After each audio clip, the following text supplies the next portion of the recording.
Hey guys, welcome back to my channel Rock On Road. আর একটা brand new ব্লগে তোমাদের সবাইকে স্বাগত।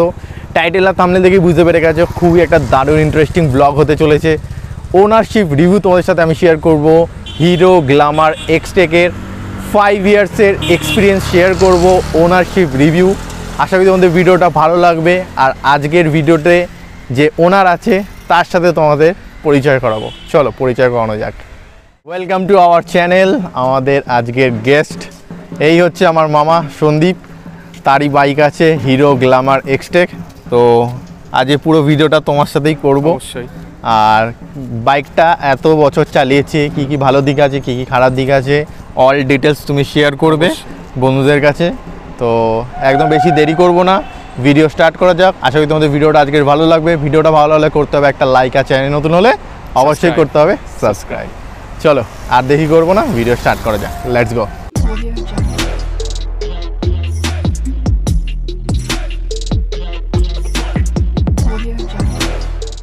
এই হচ্ছে ওনার, আর এই হচ্ছে ওনারের bike Glamour Xtec grey colour matte ভেরিয়েন্টের। আর এটা হচ্ছে ডিস্ক ভার্সনের সাথে আসছে। চলো এবার মামার কাছ থেকে শুনে নেওয়া যাক যে বাইকটা কী কী ভালো দিক আছে, কী কী খারাপ দিক আছে। All real review experience share করবে। বাইকটার বয়স হয়ে গেছে 5 ইয়ার্স। আর বাইকটা কত কিলোমিটার চলেছে সেটা তোমাদের ফার্স্ট আগে দেখিয়ে দিই। মিটার কনসোলটা অন করে দেখে নাও। এখানে দেখতেই পাচ্ছ ওডোমিটারে আসছে 6828 কিলোমিটার চলেছে। ইয়ার মানে বছর অনুযায়ী কিন্তু অনেক কমই চলেছে গাড়ি, কারণ ডেলি পারপাস ইউজ অতটা মামার লাগে না, লোকালের মধ্যেই ম্যাক্সিমামটা চালানো হয়। তো এই তোমাদের ওডোমিটার দেখিয়ে দিলাম। তো ফার্স্ট যেই কোয়েশ্চেনটা আমি মামাকে জিজ্ঞেস করব যে 125cc সেগমেন্টে 4-5 বছর আগে অনেক অপশানই ছিল, তো হিরো গ্ল্যামার এক্সটেক এই ভেরিয়েন্টটাই কেন নিল, তো এইটা একটু তুমি শেয়ার করো। প্রথম কথা, আমার একটা স্কুটি ছিল, সেটা মানে খুব কি বলবো, মানে ওটা ভালো চলেছিল স্কুটিটা। প্রথমে আমি এটা এক্সচেঞ্জ করে নিয়েছি। এটা ফ্যামিলি বাইক। এটা মোস্ট প্রপারলি এটা আমি মানে বিয়ে করেছি, তো ফ্যামিলি হিসাবে আমি কিনতে চেয়েছি সবাই পারপাসের জন্যে। তো এটা আমার প্রথম দেখেছি যখন, এটা আমার ভালো লেগেছিলো, কেন এটা ব্লুটুথ কানেক্টিভিটি দিয়েছে, plus metre console, digital meter console দিয়েছে, তো ইউএসবি টাইপ সি কেবল দিয়েছে পর্যন্ত। তো আমার এটা নো ডাউটলি ভালো লেগেছে। প্লাস আমার একটা মাইলেজওয়ালা গাড়ি দরকার ছিল। তো এখন যা পেট্রোলের দাম তোমরাও জানো ভালো মতন গাইস, তো সেই জন্য আমি এটা কিনেছি। তো আফটার অল আমি এটা চালাচ্ছি, কিন্তু আমি স্যাটিসফাই না ঠিক একটা, বাট ভালো দিকও আছে খারাপ দিকও আছে, সেটা আমি আপনার সাথে আমি শেয়ার করছি। এইবার আমি ফার্স্টে তোমাদের এই বাইকটার কী কী পজিটিভ দিক লেগেছে সেইটা তোমাদের সাথে শেয়ার করব, মামার কাছে তুলে দেবো মাইক। এবার কি কি ভালো দিক লেগেছে সেই ডিটেলসটা তুমি শেয়ার করবে সবার কাছে। গাইজ আমি এটা প্রথমে আমি পজিটিভ দিকটা বলছি। গাড়িটার পজিটিভ দিকটা হলো এটা metre console, digital meter console দিয়েছে 125cc-র মধ্যে, এটা ভালো দিয়েছে। প্লাস কম্বি ব্রেকিং সিস্টেম দিয়েছে। মিটার কনসোলটা আমরা যদি অন করি, এখানে সব কিছুই আছে, ট্রিপ মিটার থেকে শুরু করে ফিউল গেজ। আমি এটা লাগিয়েছি কারণ এটা প্রোটেকশনের জন্য। আচ্ছা, এটা ব্লু কালার, এটা ব্লু কালার লাগিয়েছে, এটা প্রোটেকশনের জন্য। তো ভালো লাগছে। হ্যাঁ, এটা ভালো লাগছে, তো যাতে না স্ক্র্যাচ পড়ে যায় অরিজিনাল ডিসপ্লের মধ্যে। তো কম্বি ব্রেকিং সিস্টেম আছে, প্লাস ভালো মাইলেজ দিচ্ছে, অ্যাবাউট 60 মাইলেজ দিচ্ছে। হ্যাঁ, তারপর ব্রেকিং ভালো আছে, কম্বি ব্রেকিং সিস্টেম আছে। প্লাস সিট, এটা ফ্যামিলির জন্য একদম পারফেক্ট গাড়ি। প্লাস সিটটা হলো খুব কমফোর্ট আর সফটনেস খুব। আমি একটু বসে দেখাচ্ছি গাইজ, আপনি দেখুন কতটা মানে স্মুথ। প্লাস হ্যান্ডেল যেটা আছে খুবই রিল্যাক্স, মানে দেখুন আমি মানে খুব একটা ঝুঁকতে হচ্ছে না। প্লাস মানে হাতটাও খুব একটা রিল্যাক্সেবল থাকছে। প্লাস কি বলবো, মানে গ্রিপনেসটাও আমি পাচ্ছি, হ্যান্ডলিংটাও খুব স্মুথ হচ্ছে। প্লাস ব্যাকে খুব একটা পেইন হচ্ছে না, যেটা সব গাড়িতে মানে করা যায়, সেটা ঝুঁকে। প্লাস মানে বেন্ড হয়ে গেলে আপনারা বুঝতেই পারছেন যেগুলো R15-এ আছে। প্লাস মানে ফ্যামিলি কমফোর্ট সিট আছে, এটা মানে দেখতে বুঝতেই পারছেন যেটা লেভেল মানে অতটা উঁচুও না, যে বসবে সে খুব ভালো আরাম পাবে। পজিটিভ দিক কী কী আছে বাইকের এক্সপিরিয়েন্স শেয়ার করে দিয়েছে তোমাদের কাছে। এবারে বাইকটার কী কী নেগেটিভ দিক আছে বা কী কী ইমপ্রুভমেন্ট হওয়া দরকার ছিল, কী কী জিনিস একদমই ভালো লাগেনি, তো সেইটারই রিয়েল এক্সপিরিয়েন্স শেয়ার করবে। চলো এবার নেগেটিভ পয়েন্ট কী কী আছে সেগুলো শুনে নেওয়া যাক। তো গাইস পজিটিভ দিকটা আমি বললাম, নেগেটিভ দিকটা আমি এত 5 বছর ধরে আমি চালানোর পরে আমি যা যা বুঝতে পেরেছি কী কী ইমপ্রুভমেন্ট করা দরকার আরও এই গাড়িটার মধ্যে আমি আপনাদের সাথে শেয়ার করছি। তো প্রথম একটা ভুল হলো মিটার কনসোলটা যেটা আছে সেটা খুবই বিরক্তজনক একটা মিটার কনসোল, কারণ ডেটটা যতবারই আমি চেঞ্জ করি ততবারই উল্টো দেখায় প্রথম টাইমটা। তো দ্বিতীয় আমি যদি হাফ লিটারও যদি আমার পেট্রোল থাকে তো সেই পেট্রোলের ফিউল যে গেজটা রয়েছে সেই গেজের ভুল দেখায়, মানে যতটা তেল আছে সেটা দেখায় না। আরেকটা আমি যখন প্রায় 1 মাস যখন হয়ে গেছে গাড়িটা, তখন নিজেই থ্রটেল মারা শুরু করেছে, আরপিএম নিজেই কাটা উঠে যাচ্ছে, ঠিক আছে, মানে অ্যাক্সিলারেটর না দিলেও অটোমেটিক হচ্ছে, কাজ হচ্ছে। প্লাস গিয়ার সিস্টেম একদম বাজে, গিয়ারে প্রচুর প্রবলেম গাইস, মানে খুব আটকে যায় গিয়ার। প্রথমে তো গিয়ার দিলে গিয়ার শো করে না, আর ওটা বাদে আসে শোটা। মানে যখন আমি ফার্স্ট বা সেকেন্ড গিয়ার দিই বা ফার্স্ট গিয়ার মিনিমাম 3 মিনিট পরে আসে, ওটা শো হয়, মানে ডিজিটাল কনসোলে শো হয়। তো যখন ক্লাচ বা যখন কোথাও যদি ব্রেকটা বা বাম্পার যদি আসে, কোথাও যদি ব্রেক মেরে যদি আমি গিয়ারটা যখন কমাতে যাব তখন গিয়ারটা আটকে যায়। এইখানে হিরো খুব বাজে কাজ করেছে, গিয়ারটা ভালো করা দরকার ছিল। প্লাস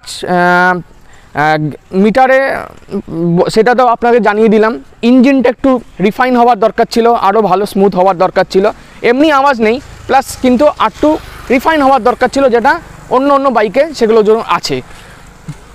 সেকেন্ড পয়েন্ট, এটা যখন এটা স্পোর্টি লুক দিয়েছে বাইকটায়, তখন ঠিক ইন্ডিকেটারগুলো হ্যালোজেন দিয়েছে।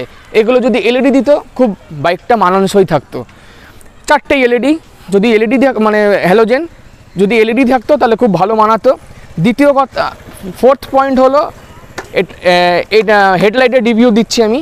হেডলাইটটা আরটু যদি বাড়ানো থাকতো, এই আলোটা থ্রোটা বাইকটা স্টার্ট করছি গাইজ, দেখুন লাইটটা এতটাই লো, যখন আপার ডিপার মারছি আরটু যেগুলো এখন এক্সট্রিম 125 যেটা নতুন সেগমেন্টে যখন দিয়েছে, যে লাইটটা এলইডি লাইটটা, যেটা ওর ফোকাস লাইটটা খুব মারাত্মক, অনেকটা দূর যায়, কিন্তু এটা একদম বাজে।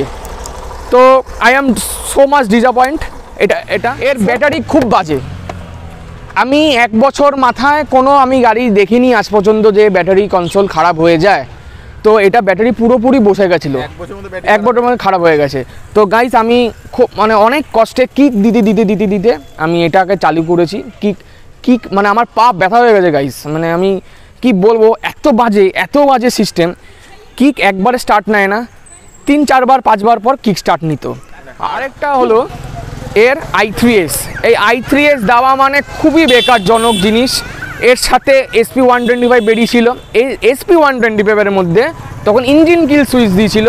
আমরা খুব এক্সপেক্ট করেছিলাম যে i3sটা না দিয়ে যদি গ্ল্যামার এক্সটেক যদি ইঞ্জিন কিল সুইচ দিত খুব ভালো হতো, এটা খুব ভালো চলতো আরও। এটা আমি এক্সপেক্ট করেছিলাম অনেক, কিন্তু বাই হার্ট এটা আমি কি বলবো, এটা ফল্ট, আমি কিনে নিয়েছি, কিছু করার নেই এখন। তো এটা খারাপ তো অনেক কিছুই আছে, বলতে গেলে এটাকে হিরো অনেক কিছু চেঞ্জ করতে হবে। হিরোর যারা নতুন যেগুলো ভেরিয়েন্ট বেরিয়েছে গ্ল্যামার এক্সটেকের, আমি জানি না এটা কী করেছে, কিন্তু i3sটা কোনো কমবেন নয়, এটা বেকার, এটা দেওয়াটা হলো ফালতু জিনিস। এর বদলে যদি ইঞ্জিন কিল সুইচ দিত, এর মার্কেট আরও খেত। এটা হলো এর হর্ন তো একদম কি বলবো গাইজ, একদম বাজে, যদি এটা একদম ফালতু। আমি বাজিয়ে দেখাচ্ছি আপনাকে, আপনারা শুনতেই পাচ্ছেন। এটা স্টার্ট না দিয়ে, স্টার্ট দেওয়ার পর আপনারা শুনুন, দেখতে পাচ্ছেন গাইস, ভেঙে গড়াটা দেখছেন, একটা ফাটা বাসের মতন আওয়াজ হচ্ছে। এটা হিরো খুব বাজে জিনিস করেছে। এটা হর্নটাকে পাল্টানোর দরকার ছিল প্রথমে, কেন এটা তো হর্নটা তো অ্যাকচুয়ালি সব জায়গায় যাই আমরা, সব রাইড ফাইড করি আমরা, তো হর্নটা তো মেইন জিনিস গাড়ির একদম, এটা মানে যে কোনো ট্রাফিক সিগন্যাল প্লাস জ্যামে কনজাস্টেড এরিয়ায় হর্নটা মেইন। তো এটা হিরোর প্রথম কথা প্রথমে আগে পাল্টানো দরকার।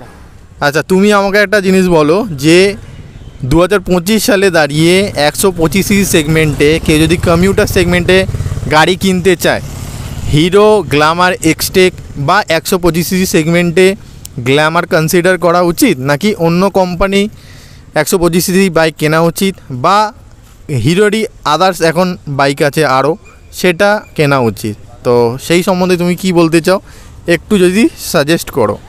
বর্তমানে 2025-এ দাঁড়িয়ে আমি বলছি এই বাইকটা কেউ যদি কিনতে চাও কিনো না, একদম ফালতু। আগের যে BS6-এর মডেল, এই বাইক একদম সেগমেন্টে একদম খারাপ। আগের যে গ্ল্যামার ছিল সেই গ্ল্যামারের অনুযায়ী এই বাইক একদম কিছু না।